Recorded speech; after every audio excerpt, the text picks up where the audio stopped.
All right, hi guys. I am Mr. Bud. You guys are hopefully learning about Israel and Palestine. Have finished learning about Islam and Christianity and Judaism. I want to share with you some pictures that I took of when I visited Palestine in 2020. I went to the West Bank, and I'll try and not ramble too much, but there are a lot of pictures, and I tend to ramble, especially about this topic. So here we go. First, this is probably a map that you may have seen in your social studies class, especially this one on the left. Here you have Israel, the green here with Gaza or Gaza Strip, and the West Bank. That is Palestine. The Golan Heights up here are technically part of Syria, but Israel has occupied them since 1967. That is not part of Palestine. But Palestine is the West Bank and Gaza. If you live in Gaza or the Gaza Strip, you cannot leave the Gaza Strip. It borders Egypt, and obviously it's surrounded by Israel. Israel and Egypt both control this border together. They do not let anybody in or out. They blockade Gaza from the sea, so uh, a lot of times ships cannot reach Gaza through the sea, um, and you cannot leave Gaza. So if you're a Gazan resident, a Gazan Palestinian, you cannot go to the West Bank. You've never been to the West Bank. If you live in the West Bank, you also cannot leave. You cannot go to Israel, except for very rare circumstances where people go for medical issues or for certain kinds of jobs, or they're allowed to travel. The vast majority of Palestinians who live in the West Bank have never seen the sea, even though it's right here, and even though part of Palestine borders the sea.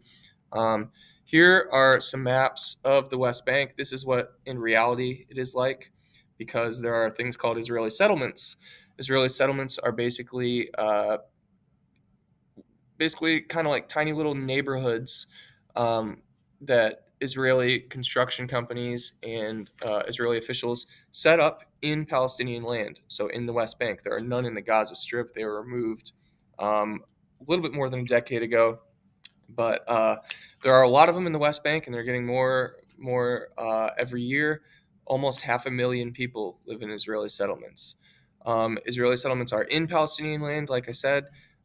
They are separated from Palestinians, though. They have a lot of security. They have armed guards that guard them. They have checkpoints to get in and out. They have specially built roads that go to them that a lot of times Palestinians cannot even use those roads. So the territory of the West Bank is being cut away year by year, and these Israeli settlements are actually against the law. They're against international laws. They're against UN, United Nations resolutions and charters, and they're even against Israeli law. The reason that they exist is because nobody in Israel, or very seldom, do they actually enforce these laws. So even though these things are illegal, a lot of them exist, and more are being built. I'm going to try and go through some of these pictures pretty quickly, but I'll share these slideshows with you and your teachers so you can go back and look at them if you like. This is a picture of Jerusalem. This is the capital of Israel. It is also the claimed capital of Palestine, even though Jerusalem is not at all controlled by the Palestinians, and most Palestinians cannot go to Jerusalem. Part of Palestine used to be controlled by Israel until 1967, and the countries had a war, and Israel took it over and has not given any of it back to Palestine. So all of this is controlled by Israel. You can see Jerusalem. It's pretty modern. It's very sort of European and very pretty. Here's the Damascus Gate. This is part of Jerusalem that used to be controlled by the Palestinians, not anymore. You can research the Damascus Gate if you would like. Here is another part of the old town of Jerusalem. Again, all of this that you're seeing now is controlled solely by Israel, not at all by Palestinians. There is a neighborhood around the old town in Jerusalem. This is where Jews live, Israeli citizens.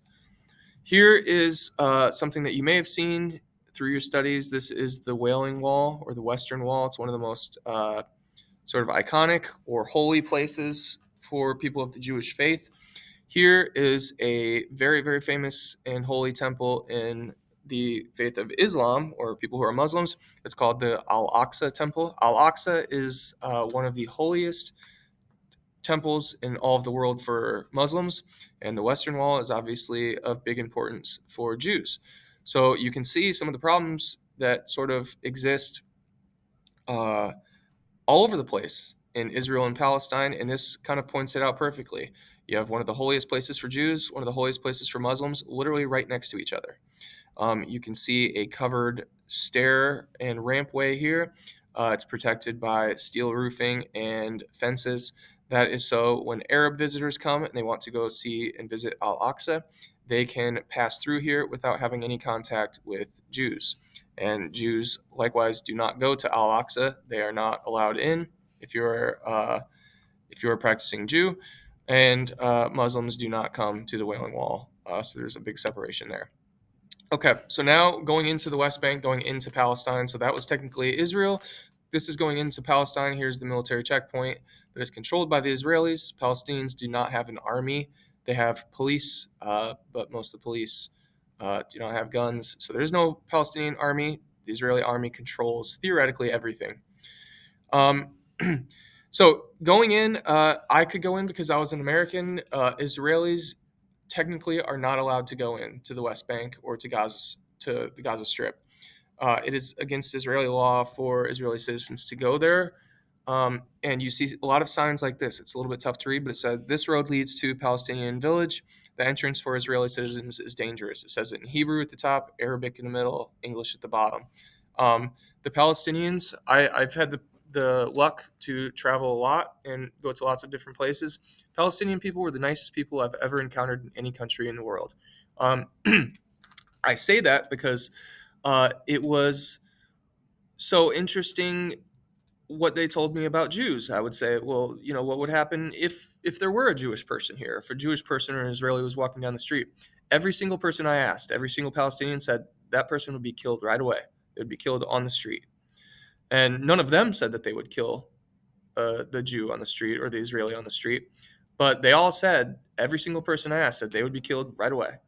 And so that was very odd for me because these people were so nice. And, I'm playing FIFA, I'm going out to eat, I'm staying at their house and, uh, listening to music and chatting it up with them. And then they're telling me, well, if a Jew were here, they'd be killed right away. And I said, well, how do you know I'm not a Jew? They said, oh, you can just tell. And so I guess they could tell. Here is a picture of Bethlehem. Bethlehem is in Palestine. It's very near to Jerusalem, and it's somewhat pretty. It's very hilly, but that's kind of what it looks like. Here are some paintings by an artist named Banksy right here. He did a lot of graffiti in Palestine, in the Gaza Strip, and in West Bank, the West Bank. Here is a hotel that I stayed at for some of the time I was there. It is near the wall that you can see here and that we will talk about later. But all of these are his paintings or sculptures or artwork. So it's kind of like being in a museum, except you can touch and mess around with everything, which is pretty cool. There's Jerusalem again.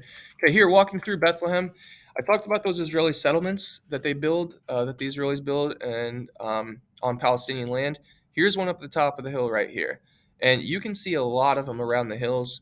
Unfortunately, I don't have a ton of pictures of them, but I've got a couple, and yeah, I mean, the Israeli settlements are all over the place, and you have these people that do not get along, that live right next to each other, and it's obviously a big source of anger for Palestinians that Israelis are coming in, taking their land, and building these settlements here, even though it's against the law. And Israelis want to do it because they believe it is their land and it is their right. There is another Israeli settlement back there. And this is taken from the window of one of my friend's places, who he lives in the Daisha refugee camp.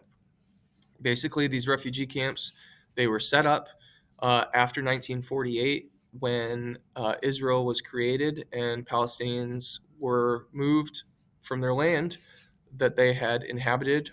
Some chose to voluntarily move, some did not choose to move but were moved anyway. And these refugee camps were set up. They were meant to be very, very short term solutions where, hey, these people can live here until we figure out what to do with them and where to put them. That was, 75 years ago, 80 years ago? Yeah, 75. My math's not great right now. 75 years ago, and these camps are still here. They never did find somewhere to put these people. And there are a lot of these camps around Palestine and even some in Jordan, a neighboring country. Here is a picture, another picture of Bethlehem. Here is the Church of the Nativity, or the Church of Nativity. That is where Jesus was born. Here's another picture of it. And here's some Christmas decorations. Something that a lot of people don't realize is that there is a sizable portion of Christians in Palestine. Uh, I think it's a little bit more than 10% of all Palestinians are Christian, and the rest are Muslims. And as we know, in Israel, almost 100% of the population uh, is Jewish, with the exception of some Arab Palestinians who are Muslims and who decided to stay in Israel after Israel was created. Here's the entrance to the refugee camp. You can see some of the martyrs, people who have died in what they think is the struggle for their freedom, on pictures here, some painted here. I'll talk about more about that later. Here's a guy named Yasser Arafat. Uh, he was a famous Palestinian leader. He is dead, but he is pretty well thought of in Palestine, and not much so in Israel or the United States. Here are some more martyrs. These are people that were killed in the refugee camp. So these are all pictures inside the refugee camp. You can see pictures here and then spray painted portraits of people here. See these all over the camp.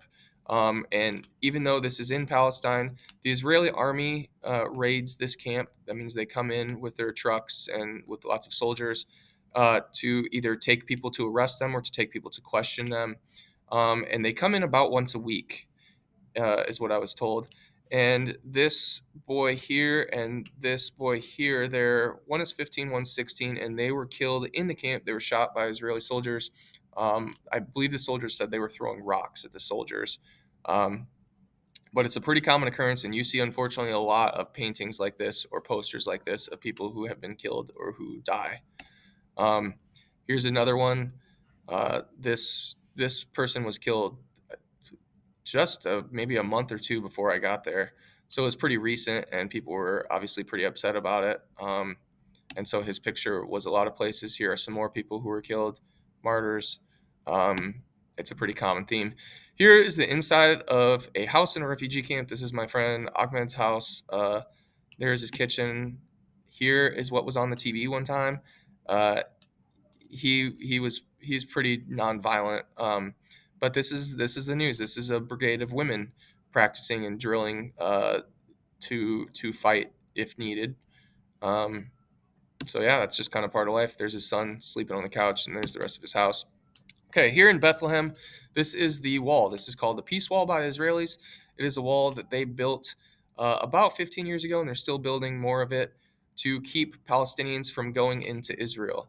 The reason they said that they built it is because there were too many suicide bombings or too many bombings, and so they wanted to keep Palestinians from going into Israel. So they built this big, ugly wall that is built inside of Palestinian territory. So they didn't build it at the border, they built it inside of Palestinian territory. But this is the wall, and you can see there's lots of graffiti all over parts of the wall, especially in Bethlehem. Here are the guard towers. So the other side of this uh, is technically still the West Bank, but Israel has sort of taken it over. And so the other side of that is more or less Israel, and this keeps Palestinians in the West Bank. Here's some more of the wall. Again, you can go back and look through these. I'm just going to go through them relatively quickly. Here's a picture of what Bethlehem looks like. This is kind of the old town. So this stuff is literally more than 1,000 years old. In some cases, even older than that. But it's actually quite pretty. Here on the wall, that's Leila Khaled. She was a famous plane hijacker. She hijacked a airliner in the name of the Palestinian struggle, and you see her picture lots of different places. And yeah, she's a hero to some Palestinians. Here is the wall in a different part of Palestine, maybe about an hour outside of Bethlehem. But you can see got prisoners and martyrs painted on the wall. And again, here's some more. Here's somewhat of a panoramic. You can see the wall going down there and all the way around it. It goes hundreds of miles. There's Donald Trump kissing the tower. There's Lionel Messi in a Palestinian keffiyeh, that's the headscarf, kicking a soccer ball through an Israeli flag, which I thought was interesting. Let me hide this here. Make hummus, not walls. Hummus was invented in Palestine. It's Palestinian food, so of course people eat hummus. There's a Banksy painting. Here is just a little bit of what Palestine kind of looks like. This is a town called Jericho. It's one of the oldest continuously inhabited towns or cities in the entire world. It's crazy beautiful. It's like an Indiana Jones movie, and you can see the climate there. It's Mediterranean. It's very nice. They've got palm trees everywhere. Um, but yeah, it's pretty cool. Here is a museum piece in Ramallah. Ramallah is where the Palestinian government is set up now. It's not the capital of Palestine because Palestinians say that the capital is Jerusalem, even though they don't control Jerusalem. But this is a sculpture to commemorate the Palestinians that were forced to leave their original homes when the state of Israel was created. Um, so yeah, that was in Ramallah, which I accidentally and mistakenly one time called the capital of Palestine in front of a Palestinian, and he very politely but very seriously corrected me and said, "No, it's not the capital. Jerusalem's the capital." Okay, here's a city called Hebron. Hebron is a very, very contentious, fought over city where tempers are very, very high because this is the only city in all of Palestine or all of Israel where Israeli settlements are actually inside the city. So I showed you those settlements all around Bethlehem. You don't have Israeli settlements in the center of Bethlehem. In Hebron, you have Israeli settlements literally right in the city center. And so Israelis and Palestinians are right next to each other, and it creates lots of issues. So there are certain parts of the city where Palestinians cannot go, and there are certain parts of the city, most of the city, where Israelis do not want to go because it's too dangerous for them. Okay, so this is the Jewish part of Hebron, or one of the Jewish parts of Hebron. Obviously, you can tell because they have Israeli flags everywhere and they have Israeli license plates, which are kind of hard to see. But so this little part is Jewish. What you see up here is not. You see the street signs are in Hebrew, not in Arabic. But it is a very, very strange city. Here is one of the checkpoints that you have to go through. Again, I could go to either side. I could go to Israel, the Israeli settlement part of it, or I could go back and forth between the Palestinian part of it or the Arab part because I was an American. Israelis don't go through this. They don't want to go to the Palestinian side for the most part. Sometimes they do, if work calls for it or if they're soldiers, but it's dangerous for them. And Palestinians cannot come through unless they have special permission. And so on the other side here, there's a gate, a lineup of people waiting to come through. What they do is they open the gate, they call you in. This is a bomb-proof room, and somebody interviews you and searches you, and you have to show your documents, and then they let you leave this way. And here's a guard yelling at me, and he deleted a couple pictures that I took after this. But uh, but yeah, this is what life is like going from one place to another. This is again the Jewish part of, or the Israeli part of Hebron. You can see this building. These buildings were constructed on land purchased by the Hebron Jewish community. This land was stolen by Arabs following the murder of 67 Hebron Jews in 1929. This city, there have been a lot of people on both sides murdered, and murdered not in a war or fighting, but murdered, executed, uh, you know, bombings. This city is a hotbed for activity. Here, he does not look like a typical Israeli, does he? Uh, but Hebron, because it's sort of the most dangerous city to be a soldier in, what you find there is lots of Americans who want to live in Israel or want to become Israeli who are Jews. So they move to Israel, and in Israel, every citizen has to serve in the army for 2 years. So you would see lots of American kids who would speak perfect English to me and talk about stuff in the United States when I go through these checkpoints. And you would see a lot of Ethiopian people. Ethiopia is a country in Africa, but there are a lot of Jews in Ethiopia. And so those who want to become Israeli, they come to Israel and they have to be soldiers for 2 years. And then Israel kind of sends all the foreign people that come from different countries to Hebron because it's the most dangerous. And so you see lots of Ethiopians there too, lots of dark-skinned people from Africa, and that is one of the soldiers' kids. Okay, here's an Israeli settlement from far away. You can see the Israeli flag there. You can see it's surrounded by a guard tower and barbed wire and high fences. Again, these places are pretty secured, and Arabs cannot go there. This is the Jewish part, the Israeli part. can see a guard shack here, a guard tower there. You can see Israeli flags painted all over. There aren't a ton of people walking around the streets. It's it's not a super safe city because stuff can happen at any time, and there's not a lot going on in the city in terms of work. But uh, yeah, this is the Israeli part. Here is the here's Hebron. This is the Arab part. So what you can see here is you notice that they have these fences and stuff going over the top. The reason that they have that is because right above this Arab marketplace or this Palestinian marketplace, Israeli settlers live. So the Palestinians and the United Nations built these crates or these metal fences uh, over top because the Israeli settlers were throwing stuff on the Palestinians in the marketplace, throwing stuff at their shops, throwing all their trash down there. So they put those up to try and protect the Palestinians down here so that the Jews could not throw stuff at them. The problem is that you can see here, uh, if you pour liquid down there, it gets through. So what some Israelis were doing, not all, but some of them were doing, they were pouring bleach down onto people and onto shops to ruin all their stuff. Um, so people started putting up these tarps so that when Israelis dump either feces or urine or bleach or other harmful chemicals, when they throw them down here, they protect their shops or can protect people a little bit. Here again, these go through the whole city because up here in these buildings are Israelis, and they do not like the Palestinians. Palestinians don't like them. Uh, yeah, and in this city, I met a man who was about 35, and talked with him for a while. He introduced me to his son. His son was 8 years old, and he had acid thrown in his face by an Israeli settler when he was going to school one day. And so his son is completely blind now.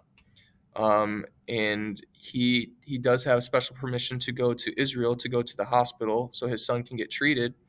Um, but his son's completely blind because he got acid thrown in his face by an Israeli settler, by a grown man, Israeli settler. So, like I said, a lot of stuff happens in this city. Here's the Arab Palestinian part. Um, Here, I was just walking by, and Israeli, you can see he's wearing a yarmulke and he's got Israeli tags on his car. He was driving down the road, and this balcony, it collapsed. I don't know what the circumstances were. I don't know if it was just a coincidence or what. I have no idea. But he thought that the Palestinians who live in this house were throwing rocks at his car. And so he stopped and he called the army, and the army came and they spoke with people. They didn't take anyone away, but they did speak with people, and it just kind of shows you how little things like that can become big things. We're just, that's daily life there. Here again are some of the shops. Most of them are closed up because they had to move. Um, but yeah, here again. So I'm in the Arab place, or the Arab side, or the Arab portion of the city, where Palestinians are. Up here is an Israeli guard tower. It's hard to see, but there's barbed wire surrounding all the tops of those buildings because right behind this little building here, that's all Israel. And actually, this building itself is Israeli. You can see the bars on the windows, so people can't throw stuff through the windows. Um, and yeah, you see guards up there, and there you see Israeli flags. Um, so yeah, more fencing over this because all like this building is Israeli, but all these are Arab shops. Um, more stuff here. It's so crazy to see these old, uh, buildings, and they have these passageways that have been around for a long time. And here is Palestinian, and the other side is where Israelis live, and so they had to put a wall here so nobody could get through, so they couldn't interact with each other. It's very, very weird. So that's the last picture I have. Hopefully, my rambling didn't go on for too long, or I didn't completely bore you. I would challenge everybody to sort of investigate for yourself if this is something that you're interested in. I'll admit it's kind of an obsession of mine, and has been for a long time. And this is a very complex history. Both sides do things that are wrong. No side is completely right, in my opinion. Um, I think it's an important issue, and hopefully this gives you sort of a little introduction to it, or at least you get to see some pictures of stuff from Palestine and Israel. Um, I should mention also that my I've told my classes this. Uh, I flew into Israel. Israel is That's where the airport is. It's in Israel. There's no airport in Palestine, and the security in Israel is very very good. And I was traveling by myself, and they must have not liked me because I was searched every chance I could be searched at every airport and every going into the airport, leaving the airport. I was searched and questioned and interrogated probably 20 times to 25 times. They would say it was random every time, but it was very curious that it was always me out of a group of hundreds of people. One time I even had to take off my clothes and they did a strip search. Um, the Israeli security did. So that was very interesting. And I have no idea how they chose me or that. I think they must have been looking through my emails. But yeah, that's what happened with that. And so, yeah, I guess my rambling will be done for now. But I hope you guys enjoyed. And let me know if you have any questions. I will see you later.